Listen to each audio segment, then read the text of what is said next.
It's really unsurprising that white supremacists would look to gamer culture as a place to recruit because white supremacists have always targeted youth.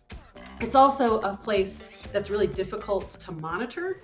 In the mid 1980s, video game companies ended up deciding that they were going to market video games as toys for boys. And as those boys grew into men, they ended up kind of transforming video games from toys for boys into a thing that you can use to express your masculinity. My first real taste of the toxicity when I began to start playing multiplayer games and people found out who I am, what I look like, my color of my skin, my sexuality, stuff like that. I developed thick skin, but unfortunately not everyone can do that. What started off as, I think, friendly competition within gamer culture ended up being morphed into, we're going to compete using masculinity as our playing field. One of the tools that white supremacists use to recruit is they go after men who feel like they have their male pride that has been wounded in some way.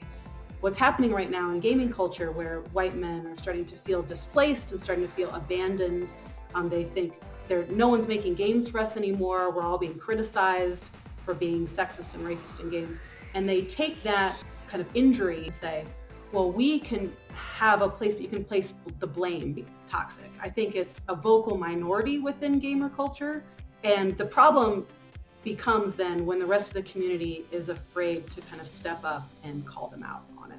Because of everything that's happening in the world, we're trying to make things better in our space. Valorant is one of the newer games. When the game actually launched live, I was hit with a prompt screen physically laying out their expectations of you as a responsible player for their game.